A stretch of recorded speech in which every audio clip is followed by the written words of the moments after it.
Hai, Assalamualaikum warahmatullahi wabarakatuh. Perkenalkan, saya Devniana Fitri. Kali ini akan mencoba membahas sebuah materi yang berjudul Sistem, Peran, dan Metodologi Pengembangan Sistem Informasi. Pada materi ini, saya hanya membahas 3 subtopik saja, yaitu jenis-jenis sistem, teknologi terintegrasi untuk sistem, dan peran analisis dan perancangan sistem. Happy watching!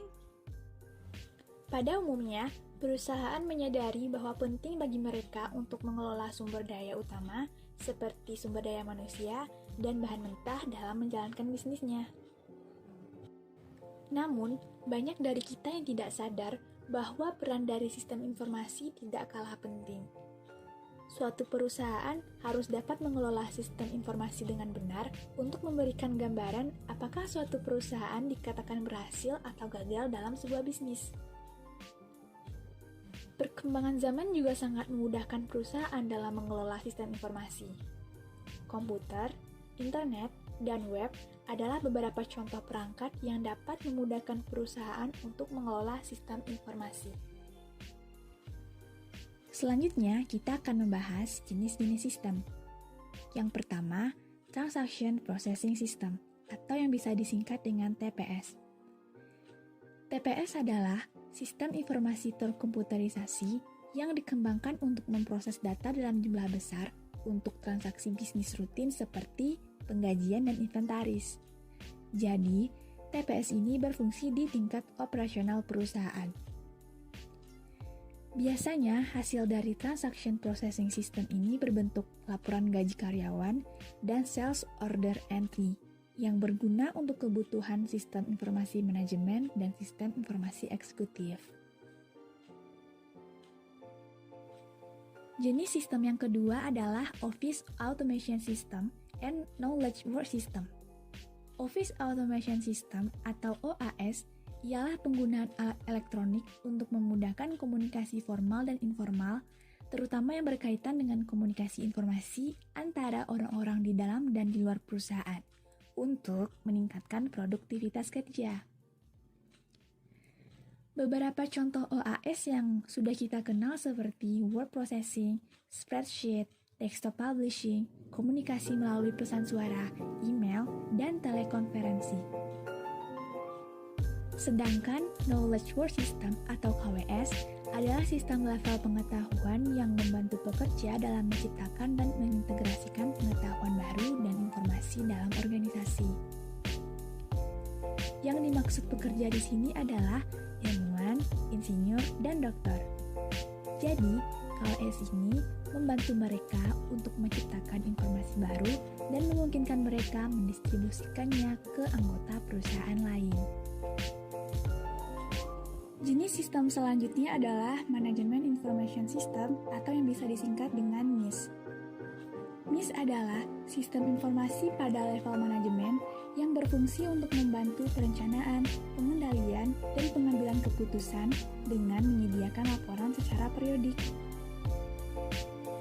Sistem ini menggunakan aplikasi database yang menyimpan data dari banyak sumber, termasuklah di dalamnya Transaction Processing System.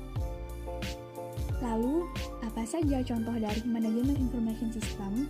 Contohnya adalah Financial Reporting dan Inventory Reporting. Selanjutnya, Decision Support System atau disingkat dengan DSS. Apa sih yang dimaksud dengan DSS? DSS adalah bagian dari sistem informasi berbasis komputer yang dipakai untuk mendukung pengambilan keputusan dalam suatu perusahaan. DSS ini merupakan suatu sistem informasi yang diharapkan dapat membantu manajemen dalam pengambilan keputusan. Hal yang perlu ditekankan di sini adalah bahwa keberadaan DSS bukan untuk menggantikan tugas-tugas manajer, tapi hanya untuk menjadi sarana penunjang bagi para manajer. Jenis sistem selanjutnya adalah Artificial Intelligence dan Expert System.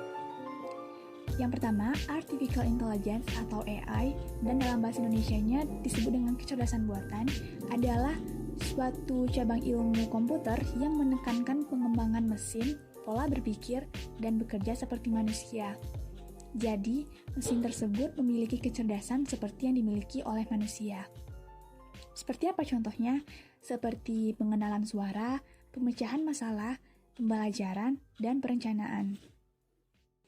Lalu contoh dari AI ini apa? Contohnya adalah machine learning yang digunakan pada pabrik elektronik untuk memprediksi kerusakan pada mesin sebelum menjadi masalah. Sedangkan expert system atau sistem pakar adalah sistem yang menggunakan pengetahuan manusia dalam komputer untuk memecahkan masalah yang biasanya dikerjakan oleh seorang pakar, misalnya dokter, lawyer, analisis keuangan, dan tax advisor. Jenis sistem selanjutnya adalah Group Decision Support System atau GDSS. GDSS adalah sistem yang digunakan oleh sekelompok orang yang ingin memecahkan masalah dengan teknologi komunikasi, komputasi, dan pendukung keputusan. Contoh dari GDSS ini adalah Local Area Decision Network yang diperuntukkan untuk sebuah kelompok kecil yang anggotanya tersebar. Jadi, mereka tetap bisa menjalankan tugas mereka walaupun tersebar di mana-mana dengan menggunakan Local Area Decision Network. Jenis sistem informasi yang terakhir adalah Executive Support System atau ESS. ESS adalah sistem informasi yang menyediakan fasilitas fleksibel bagi eksekutif dalam mengakses informasi internal dan eksternal yang berguna untuk mengidentifikasi masalah. ESS dirancang untuk membantu eksekutif mencari informasi yang diperlukan pada saat mereka membutuhkannya. Selanjutnya, kita akan membahas teknologi terintegrasi untuk sistem. Maksudnya, ketika seorang pengguna ingin mengadopsi teknologi baru, maka analis sistem akan bekerja untuk mengintegrasikan sistem yang lama dengan sistem yang baru. Seperti yang dapat dilihat pada gambar, bahwa teknologi-teknologi baru tersebut harus diintegrasikan dengan sistem yang lama agar terjadi keselarasan. Nah, di sini kita akan membahas 4 poin terkait dengan teknologi terintegrasi untuk sistem. Yang pertama adalah aplikasi e-commerce dan sistem web. Ada banyak sekali manfaat jika suatu organisasi atau perusahaan memasang aplikasi e-commerce ke dalam sistem web. Beberapa manfaatnya adalah, yang pertama meningkatkan kesadaran pengguna tentang ketersediaan layanan, produk, industri, orang, ataupun kelompok. Yang kedua, dapat diakses 24 jam bagi pengguna. Manfaat yang terakhir, akan menciptakan sistem yang dapat meluas secara global sehingga dapat dijangkau oleh orang-orang di lokasi terpencil. Yang kedua adalah Enterprise System, atau yang bisa disingkat dengan ES. ES ini meliputi semua fungsi yang ada dalam suatu perusahaan, di mana dia menyatukan fungsi proses bisnis dan informasi dari semua fungsi seperti pemasaran, penjualan, penerimaan kas, pengeluaran kas, sumber daya manusia, produksi, dan logistik. Enterprise System ini tidak bisa dilepaskan dari Enterprise Research Planning atau ERP, karena ERP merupakan software yang mendukung jalannya enterprise system. Contoh ERP yang sudah terkenal adalah Oracle, Lawson, Microsoft Dynamics. Yang ketiga adalah sistem for wireless dan mobile device. Di sini, para analis dituntut untuk merancang sejumlah besar sistem dan aplikasi baru untuk para penggunanya yang di dalamnya termasuk perangkat nirkabel dan seluler.